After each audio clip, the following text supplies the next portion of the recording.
بسم اللہ الرحمن الرحیم۔ رب تعالیٰ قرآن کریم کے اندر فرماتے ہیں ان اللہ و ملائکتہ یصلون علی النبی یا ایہا الذین آمنوا صلوا علیہ وسلموا تسلیما۔ رب تعالیٰ فرماتے ہیں کہ بے شک اللہ اور اس کے فرشتے اللہ کے نبی صلی اللہ تعالیٰ علیہ وسلم پر رحمت بھیجتے ہیں۔ اے ایمان والو تم بھی حضور پر درود بھیجا کرو۔ اب حضور پر درود بھیجنا یہ نور کا باعث ہے۔ حضرت جبریل علیہ الصلاۃ والسلام فرماتے ہیں من صلی علیک واحدۃ صلی اللہ علیہ عشرا، کہ یا رسول اللہ جو امتی بھی آپ پر ایک مرتبہ درود شریف بھیجے گا رب تعالیٰ اس پر 10 رحمتیں نازل فرمائیں گے، ورفع لہ 10 درجات، اور اس کے 10 درجے بلند فرمائیں گے، وحق عنہ 10 خطیئات، اور اس کی 10 خطائیں معاف فرمائیں گے۔ اب ہم اگر حضور صلی اللہ تعالیٰ علیہ وسلم پر درود بھیجیں یا نہ بھیجیں، اس سے حضور صلی اللہ تعالیٰ علیہ وسلم کی شان کے اندر کمی یا زیادتی نہیں ہے، بلکہ یہ ہمارے لیے خود باعث فضیلت ہے کہ ہم حضور صلی اللہ تعالیٰ علیہ وسلم کی خدمت اقدس میں درود کا ہدیہ بھیجتے ہیں۔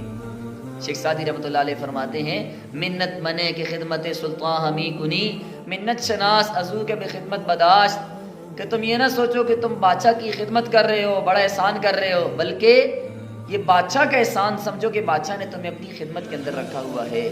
اسی طرح ہمیں بھی یہ چاہیے کہ ہم جو درود بھیجتے ہیں ہم یہ احسان نہ سمجھے کہ ہم حضور پر درود بھیج رہے ہیں، بلکہ ہم رب تعالیٰ کا شکر ادا کریں کہ رب تعالیٰ نے ہمیں توفیق بخشی کہ ہم حضور صلی اللہ تعالیٰ علیہ وسلم پر درود بھیج رہے ہیں۔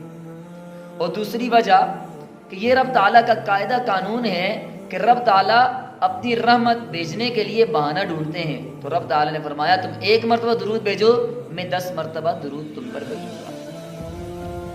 اور تیسری بات، ہمارے بزرگوں نے یہ بات لکھی ہے کہ حضور اقدس صلی اللہ تعالیٰ علیہ وسلم کی حیات طیبہ کے اندر جب کوئی شخص حضور صلی اللہ تعالیٰ علیہ وسلم کو تحفہ دیتا، ہدیہ دیتا، تو آپ صلی اللہ تعالیٰ علیہ وسلم اس کی مکافات فرماتے، یا تو اسی وقت اس کو کوئی چیز عطا فرما دیتے تھے، یا پھر کسی وقت میں اس کو اس کا بدلہ دیتے تھے ضرور۔